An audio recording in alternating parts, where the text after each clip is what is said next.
Tom, before we start with the collective, we're going to start with this interview, which I think is very value added for people who are cinephiles, movie buffs, most importantly, people who want to be directors. Can you talk about your YouTube channel and what it's about? I think it's really great as far as not just talking about your films, but you're actually giving people a blow by blow account of just, just the challenges and the intricacies of independent filmmaking. I really appreciate that, man. Thank you. I've been working really hard on my YouTube channel for the last year.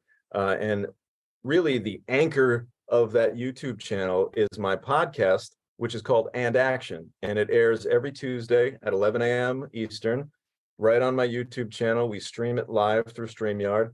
And what we do is myself and my co-host, Mike Messier, we just do a breakdown of a scenario. So, for example, we'll take a movie that I made and do a deep dive, and I'll just talk about all the ups, all the downs, everything that I learned.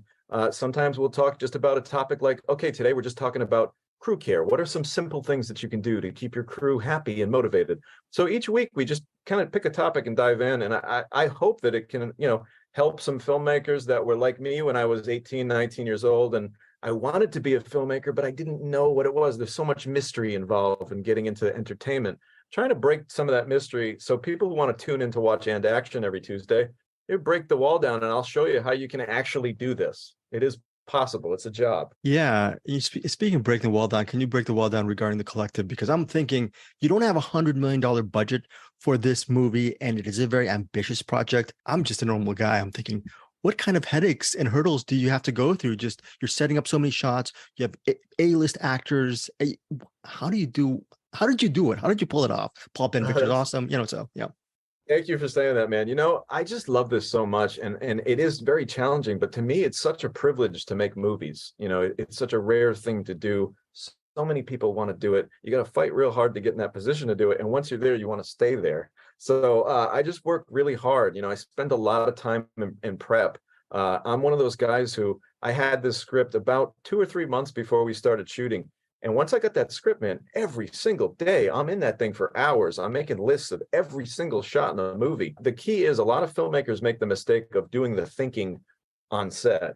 If you're thinking on set, you're already dead. You need to just be executing on set, and all the thinking has to be done in prep. So I'm big on prep, man. I grew up loving the Rocky movies. So to me, when I'm making a movie, what's it all about in every Rocky movie? The training montage. So for me, it's all about that training montage, the 6 to 8 weeks before the movie.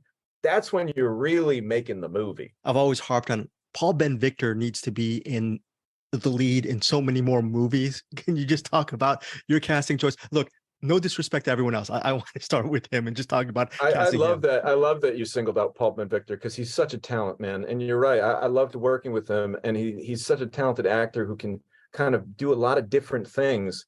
And the first thing that I said to him, I was like, look, you are playing a showman.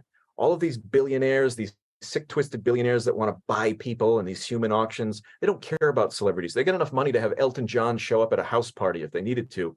But you're the celebrity that they love because you're even sicker and more twisted than they are. So when you're on that stage, I want you to think of yourself like the missing member of the Rat Pack. You're Frank Sinatra up on that stage. You're the chairman of the board. So give them a show. And the second I said that to him, his eyes lit up and he goes, I'm old blue eyes up there. I'm like, yes, you're Frank Sinatra. And that was his idea. He starts getting, oh, I'd love a rocks glass, like a nice tumbler. I'll drink a bourbon on stage like Frank. And yeah, this would be great. Starts tap dancing. I can tap dance. Did you know I could tap dance? Oh, we got to use that in the movie. So it was a great collaboration working with Paul. And like you said, he should be in everything.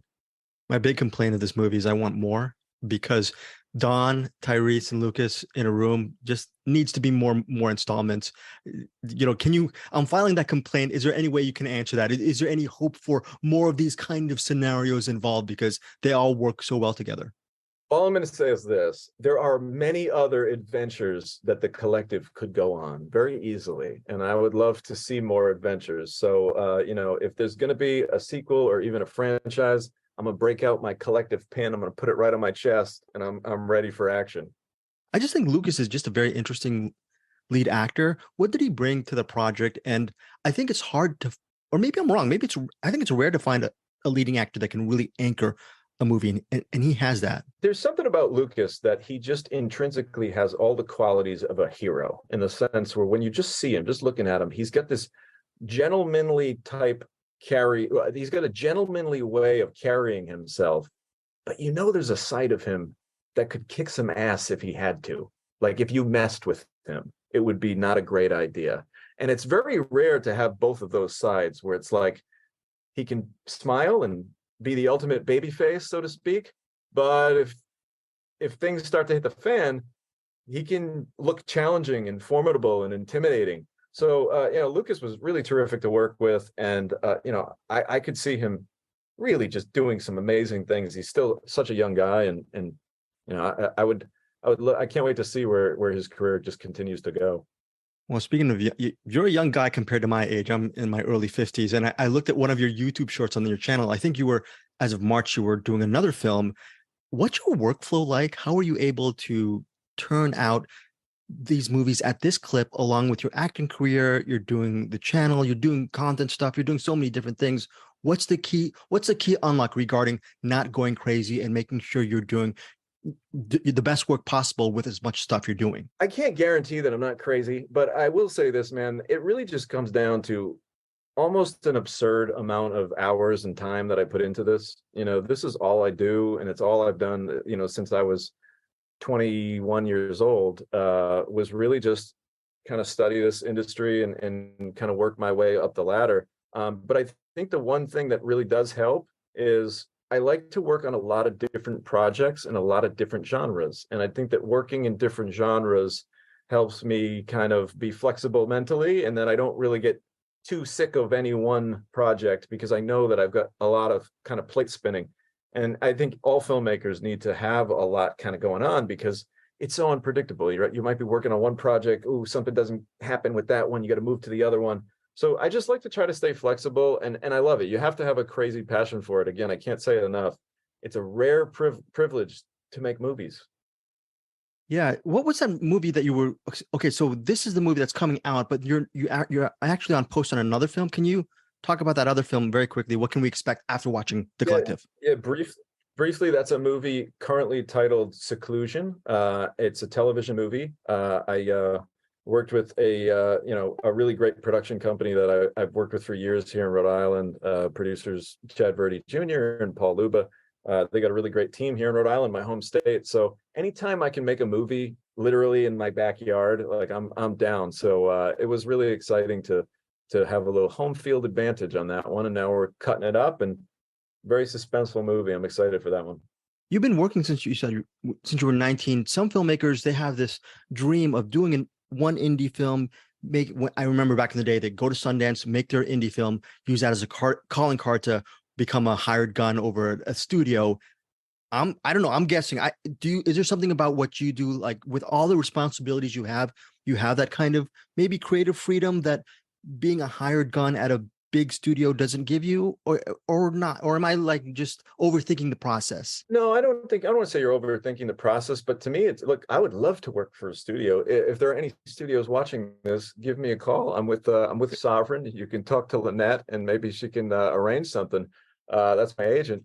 But really what it comes down to, man, is I think of this like I'm a blue collar guy. My dad kind of instilled some old school work ethic in me, and I just think of this as a job. So it's kind of like, what job are we working on today? It's like, okay, well, we're going to shoot this TV movie. Okay, well, we're going to shoot this action movie. Okay, well, I got a horror movie that we're going to go do.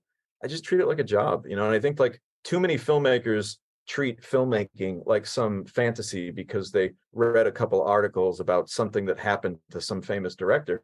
Really, if you just treat it like a job and go about it like you're just kind of bringing your lunch pail to work and showing up, opportunities end up just coming. So that's kind of how I've always approached it. And it's nice to see that over time the opportunities get a little bigger and a little bigger, but we're still far off from that $100 million budget you talked about. I'd love to get my hands on one of those. My favorite, okay, I don't know how you feel about this guy, but my favorite filmmaker is Brian De Palma. One of the things I really love about him is he will have maybe several things going on at once. And you have that in your third act. I don't know if we can really break down what happens towards the third act regarding the plot. Just talk about the difficulty level. You're not doing a linear storytelling in the third act. There are different layers of story behind that. Very ambitious. How are you able to do that? I love De Palma also. Scarface is awesome stuff. I think what it comes down to is just keeping the audience off balance, right? Like audiences love, love, love. We all do it. I do it. You do it.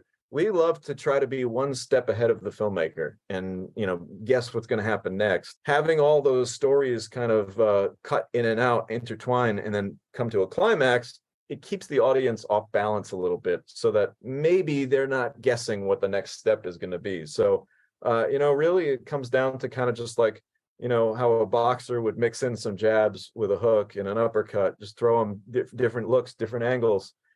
Same kind of idea, just keeping that audience off balance. What are you like in the edit room? What's that like? What's that editing process like for you? Is it I'm hard? crazy. I scream, I throw things. No, I'm just kidding. No, is it hard for you to let things go? Meaning you're just so obsessed with unfolding the story and making it better that you can stay locked in your room with your editors or collaborators for months on end and not see the light of day? Or are you more of a human being and you can actually, clock in, clock out at the end of the day?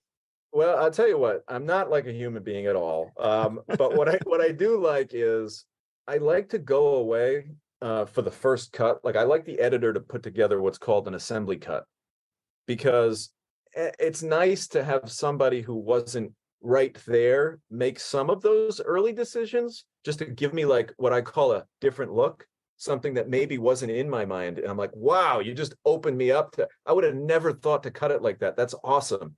So it's nice sometimes for an editor to come in with a fresh set of eyes. You've been married to this footage for so long. It's nice to see someone from the outside be like, well, here's how I think it presents itself the best way. And you know what? A lot of times you use it, a lot of times you change it, then you go in and you make it your own. So this process was similar on this one. I loved working with this editing team. And this is one of the first movies where I was never in the room with the editor. We did it all on Zoom. So it was kind of fun.